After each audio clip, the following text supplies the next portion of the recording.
এই বক্তব্যটা একটু শুনেন, তারা মনোনয়নের ব্যাপারে তাদের মতামত কি, কিভাবে বিএনপিতে মনোনয়ন দেওয়া হয়েছে, এটা তাদের মুখ থেকেই তারা বলুক। আমি মাওলানা শামীম, সাবেক যুগ্ম সাধারণ সম্পাদক, বরগুনা জেলা বিএনপি। আর এই নুরুল ইসলাম মনি সাহেব এক ছিল সংস্কার মন্ত্রী, দেশমাতা বেগম খালেদা জিয়াকে বলছিল কুলাঙ্গার, দেশ নায়ক তারেক রহমান বলছিল নষ্ট। এই 5 তারিখের পর থেকে এই পর্যন্ত মিনিমাম পাথরঘাটা, পাবনা, বেতাগী তথা বরগুনা জেলা থেকে 1 থেকে 150 কোটি টাকা চাঁদাবাজি করেছেন।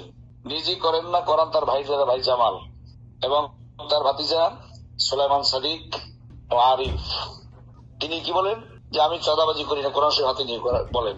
রিসেন্টলি এই যে নমিনেশনের যে ব্যাপারটা হলো, এখন পাথরঘাটা, পাবনা, বেতাগীতে আওয়ামী লীগের যত দোসররা ছিল তাদেরকে সে পুনর্বাসন করছেন এবং ইউনিয়নের চেয়ারম্যান, পৌর চেয়ারম্যান, সাবেক চেয়ারম্যান, বর্তমান মেম্বার চেয়ারম্যান যারা আছে তাদের কাছ থেকে 1,50,000, 50 লাখ, 10 লাখ, 20 লাখ টাকা নিচ্ছে যে তোমাদেরকে আমি নমিনেশন দেবো, তোমাদেরকে চেয়ারম্যান বানিয়ে দেবো।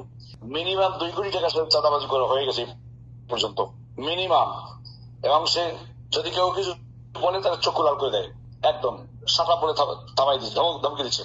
এখন পাথরঘাটা, পাবনা, বেতাগিরি মানুষ এর থেকে মুক্তি চায়। শতকরা 90% লোক তাকে দেখতে থুতু ফেলে।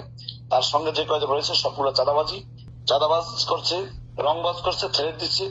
2 দিন আগে মরিচুর করে মেরে প্রায় 3 লক্ষ টাকা হাতিয়ে নিয়েছেন ছাত্রদলের এক নেতা।